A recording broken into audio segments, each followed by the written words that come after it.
and made it holy. P.J. Wiseman agrees with many others that the length of day meant here is the normal 24-hour period. However, he questions the meaning of the word asa, translated made, as do those who hold the gap theory. However, rather than narrowing the interpretation of the word asa down to one particular meaning, he argues that it has a very wide usage in the Old Testament, and that only the context determines how it should be translated. He points out that the word asa is used in the previous two verses, in Exodus 20 verses 9 and 10, as follows. In verse 9 it says, 6 days you shall labour and do, asa, all your work. And verse 10, on it you shall not do, asa, any work.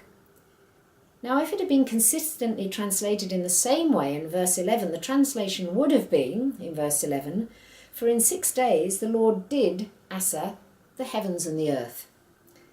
The implication is that the Lord did something relating to the heavens and the earth, and to discover what this was, we need to look at the original passage to find out. This we've already done, and discovered that it refers to God speaking to Adam about the heavens and the earth over a period of 6 days, and recording this on 6 tablets. Therefore, the logical conclusion is that this is what is referred to in Exodus 20, verse 11.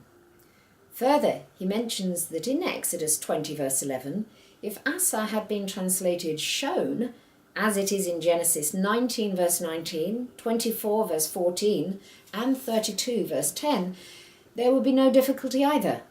Exodus 20 verse 11 would then say, for in 6 days the Lord showed the heavens and the earth. However, he doesn't state that this should be the translation, but this would also be an acceptable possibility. To sum up, P.J. Wiseman has this to say. What did the Israelites of that day understand by the fourth commandment? Surely this, that because God did something for 6 literal days and ceased doing it on the 7th day, they too were required to do work for 6 days and to cease doing it on the 7th.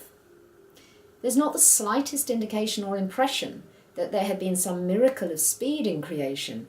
It does not imply that the Creator of the heavens and the earth had need of a day's rest after 6 days' work, or that the commandment referred to 6 long geological ages, or that the day of God's cessation was also a correspondingly long geological period of time. Neither here nor anywhere else is there anything which would lead Israel to infer that all had been accomplished as in a flash, or that creation occupied a limited period of time. Nor would they think it referred to a second creation, or to 6 literal days of recreation, and then a very long period for the 7th day. They accepted the plain meaning that God did something for 6 ordinary days and ceased doing it on the 7th literal day. In the next talk, we'll look at the advantages and the disadvantages of the theory of creation being revealed to man by God over a period of 6 days.